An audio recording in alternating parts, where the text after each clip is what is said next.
수능 시험 난이도는 어땠을까요? 수험생들이 가장 부담스러워하는 1교시 국어 영역이 지난해보다 어려웠던 것으로 나타났는데요. 2교시 수학은 지난해 수준의 난이도로 평가됐습니다. 네, 취재 기자 연결해서 들어보겠습니다. 김정회 기자. 네, 김정희입니다. 네, 지난해와 비교해서 국어는 좀 어려웠고 수학은 비슷했다. 이렇게 정리할 수 있을까요?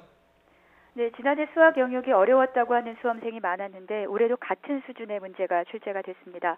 가, 나, 형 모두 지난해와 같이 4개 문항이 어렵게 출제돼 변별력을 확보했다는 것이 평가단의 분석입니다. 앞서 국어 영역에 대해서는 9월 모의평가 때보다 어려웠지만 지난해 수준이라고 봤습니다. 하지만 입시 전문가들은 지난해보다 조금 어렵다고 평가했습니다. EBS 연계 문제가 많았지만 문법과 독서의 까다로운 복합 지문이 나왔고 이 때문에 1등급을 구분하는 점수도 지난해보다 다소 낮아질 것으로 예상했습니다. 네, 변별력은 있을 것으로 보이는데 난이도 조절에는 문제가 없었던 걸까요?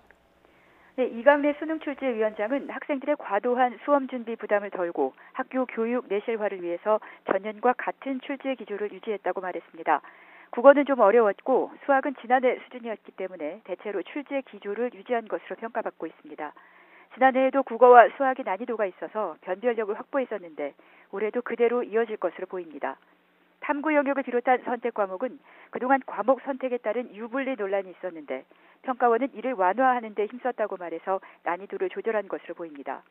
수능출제본부는 EBS 연계 문제가 문항수 기준으로 70% 수준이라고 말했습니다. 아울러 1교시 국어 영역 문제지에 단순 오자가 있었다면서 수험생에게 불편을 끼쳐 송구하다고 사과하기도 했습니다. 네, 시험이 다 끝나고 나면 수능 문제에 대한 이의 신청도 받게 되죠? 네, 시험 문제가 공개되고 나면 올해도 이의 신청이 예상이 됩니다. 한국교육과정평가원은 오늘부터 19일 오후 6시까지 이의 신청을 홈페이지를 통해서 접수한다고 밝혔습니다. 심사 결과와 최종 정답은 26일 확정 발표합니다. 오늘 수능을 마친 수험생들은 쉴 틈 없이 바로 대입 준비를 이어가야 합니다.